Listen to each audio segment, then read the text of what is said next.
এই কারণেই তাকে বিয়ে করা, কারণ সে হজে গিয়ে আমার কাছ থেকে মাফ চেয়েছে। সে বলেছে সে মেয়ে সংক্রান্ত কোনো কিছু আর করবে না, তখন আমি তাকে মাফ করে দিয়েছি। কারণ ভাইয়া আমি যত খারাপই হই, আল্লাহ ভয় আমার কাছে আছে। হয়তো এটা তার কাছে ব্যবসা, বাট আমার কাছে আল্লাহর ভয় আছে ভাইয়া। থেকে আসার পরে সে বিয়ে পর্যন্ত ভালো ছিল। আরেকটা কথা, সে কিন্তু বিয়ের আগে কখনো আমার গায়ে হাত তুলেনি, এটাও আমি আপনাদের কাছে ক্লিয়ার করতেছি। কারণ সে বুঝতে পেরেছে যে সে যদি বিয়ের আগে হাত তুলে আমি তো তাকে বিয়ে করব না। সে আমাকে বিয়ের পর থেকে তার আসল আচরণগুলো দেখানো শুরু করেছে। আরেকটা কথা, আমার বিয়ের পেপারস কিন্তু কোনো কিছু আমার কাছে এখন পর্যন্ত নাই।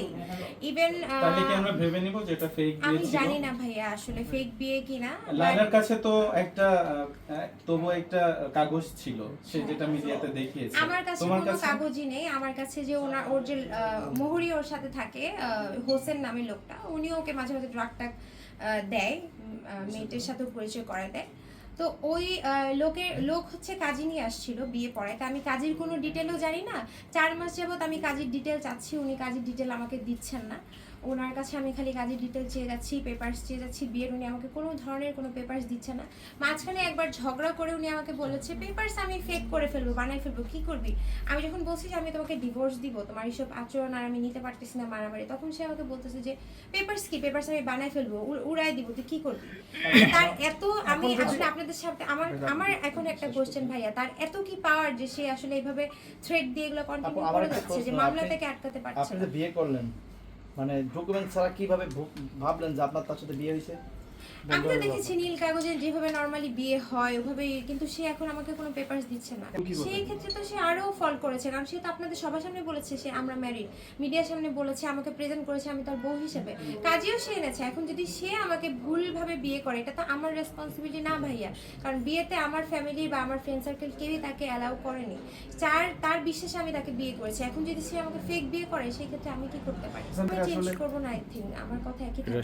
শেষ করুক, তারপর আমরা আচ্ছা, বিয়ের যেহেতু কাগজ নেই, সেই ক্ষেত্রে আপনি যখন মামলা করতে যাবেন, মামলা করতে গেলে আপনি কি ধরনের মামলা দিতে চাচ্ছেন, যেহেতু আপনার কাছে এখন কোনো প্রকার ডকুমেন্টস নাই? আমি ভাই আসলে মামলার ব্যাপারে খুব একটা ওভাবে অবগতও না যে বিয়ের ডকুমেন্টস ছাড়া কিভাবে কি মামলা হয়। আমি আসলে আমার ফ্যামিলির সাথে কথা বলে তারপর আমি এই ব্যাপারে। আচ্ছা, বিয়ে ছাড়া লায়লার সাথে একই ছাদের নিচে 4 বছর তারা ছিল, সেখানে সে বলছে যে লায়লা আমার বউ না, সেক্ষেত্রে লায়লা তাকে নারী শিশু নির্যাতন এবং ধর্ষণ মামলা দিয়েছে। যদি সে আমার সাথে সেম জিনিস করে, ফেক বিয়ে করে, তাহলে সে সেম শাস্তি পাবে। যদি সেও আমার সাথে সেম কাজ করে থাকে যেটা সে প্রিভিয়াসলি করেছে, তাহলে সেম মামলা সে আবার ইয়ে করবে।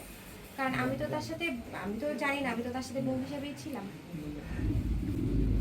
সে আমার সাথে প্রতারণা করেছে, মানে এটাই হচ্ছে মূল কথা। আমি তাকে টাকা পয়সা দিয়ে, কিন্তু মোহনা, আপনি তো এতটা ছোট না যে সে, আপনি এই জেনারেশনের একটা মেয়ে হয়ে আপনাকে সে বিয়ে করছে কোনো কাগজ ছাড়া, কোনো পেপারস ছাড়া, আর আপনি তাকে ব্লাইন্ড ভাবে বিলিভ করে যাচ্ছেন। এই বিষয়টা আমার কাছে একটু ক্লিয়ার করবেন যে এটা কেন?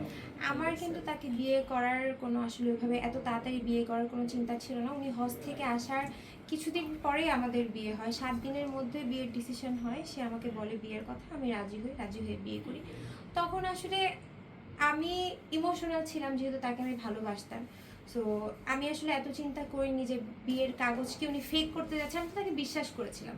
আমি তো জানি না সে ফেক করবে না রিয়েল করবে। আমি জানতাম যে আমি পুরো সবার এগেনস্টে গিয়েছি, মিডিয়ার এগেনস্টে, আমার ফ্রেন্ড সার্কেল, আমার পরিবার, সবার এগেনস্টে গিয়ে তো তাকে বিয়ে করেছি। তখন তো আমি তাকেই বিশ্বাস করতাম, তার দ্বারা ম্যানিপুলেশনের শিকার ছিল না। আমার এখানে আরেকটা প্রশ্ন আছে, আপনার এর আগেও বিয়ে হয়েছিল, আপনি তো এতটা বাচ্চা না যে আপনি পেপারস ছাড়া বাচ্চাদের মতো, মামুনের মতো একজন বিয়ে করছেন, সেখানে কোনো পেপারস থাকছে না। আপনি তো এতটা বাচ্চা না, বিকজ আপনার আগেও বিয়ে হয়েছিল। আচ্ছা, পেপারস সেটা হচ্ছে আমার যে আগে বিয়ে হয়েছিল সব পেপারস আমার কাছে আছে। মামুন কাজী নিয়ে আসছে মামুনের লোকের দ্বারা। হোসেন যে কোর্টে ওই মোহরি ওরকে হেল্প করে, ওকে ড্রাগও সাপ্লাই দেয়, যাই হোক। তো ওই লোক হচ্ছে বিয়ে করিয়েছে। ওই লোক বলেছে যে বিয়ের কাগজ পাইতে হচ্ছে অ্যাটলিস্ট 1 সপ্তাহ সময় লাগে। তো আমি তো ওকে বিয়ের 1 সপ্তাহ থেকে বিয়ের কাগজ ওকে মানে প্রতিবারই চাইতাম। তখন ও আমাকে বলতো যে না, ঝগড়া হলে আমি যখন ওকে বলতাম যে আমি ডিভোর্স দিতে চাই, তখন ও আমাকে বলতো যে তুমি ডিভোর্স দিবা দেখে আমি তোমাকে বিয়ের পেপারস দিই না। সো এটা করেই সে 4 মাস কন্টিনিউ করেছে, আমাকে পেপার দেয়নি। আমরা তো জানতাম মামুনের প্রেমে শুধু লায়লাই অন্ধ ছিল, এখন তো দেখছি আপনিও অন্ধ। অন্ধ দেখেই তো আজকে আমার এই অবস্থা ভাইয়া, না হলে তো আপনাদেরকে ডাকতে হতো না, আমার মারও খেতে হতো না। আচ্ছা। ফ্যামিলি, মিডিয়া সবার সামনে সোশ্যালি আমাকে এরকম অ্যাবনর্মাল একটা সিচুয়েশনে পড়তে হতো না। আমি না পেরে আসলে আপনাদেরকে ইয়ে করার, আমার লাইফ থ্রেট দিচ্ছে, ও আমাকে মেরে ফেলবে, আমার বাসায় উঠে ফোন চুরি করতেছে, সো এগুলো তো অনেক অ্যাবনর্মাল, তাই না?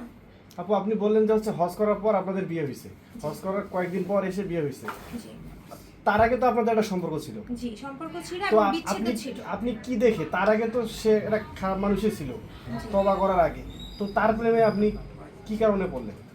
ভাইয়া আমি যেহেতু আমার আগেও বিয়ে হয়েছিল, আমি ব্রোকেন ছিলাম, আপনাদেরকে আমি বারবারই বলছি যে আমি ব্রোকেন ছিলাম, ওই সময় আমি অনেক ডিপ্রেস ছিলাম। আপনি যখন একটা মানুষের সাথে অনেক দিন একসাথে ঘুরবেন ফিরবেন, অ্যাটাচমেন্ট হবেন, তখন আপনার একটা বাসা যদি পেটও হয়, বিড়ালও হয়, কুকুরও হয়, আপনি তার মায়ায় পড়বেন। তো আমার সেটাই হয়েছে, আমি তার সাথে অনেক সময় কাটিয়েছি, আমরা একসাথে ঘুরেছি, অনেক জায়গায় গিয়েছি, সে আমাকে অনেক টাইম দিচ্ছিল, সেই কারণে আমি তার প্রেমে পড়েছি। এটাই, তার মধ্যে এমন কোনো গুড কোয়ালিটি নাই যে তার মানে কোনো মেয়ে তাকে অ্যাট্রাক্ট করবে এমন কিছু। হয়তো বা কিছু মানুষ তাকে সোশ্যালি দেখে, তার ভিউর জন্য দেখে, ওই কারণে তার প্রতি ফল করে, বাট আমার এরকম কোনো ইন্টেনশনই ছিল না। কারণ আমার কোনো আইডি নাই, আপনারা দেখবেন আমি সোশ্যালি ভাইরালও হতে আসিনি, আমার কিছুই না, আমি কোনো ভিডিও মেক করি না। সে যখন বলতো তার আইডি দিয়ে ভিডিও আপলোড করতাম, দ্যাটস ইট। আমার কিন্তু কোনো সিঙ্গেল আইডিও নাই। আমার হচ্ছে যখন আমার আইডিগুলা, আমার বিয়ের খবর সবাই জানে, আমার আইডিগুলো তখন হচ্ছে হ্যাক হয় বা হচ্ছে ধরেন মামুন ডিসেবল হয়ে যায়। সো আমার কিন্তু পার্সোনাল কোনো আইডি নাই এখন পর্যন্ত। আমি কোনো টিকটক বা কোনো সোশ্যাল মিডিয়ার ফেসবুক পেজ কিছুই আমার নেই।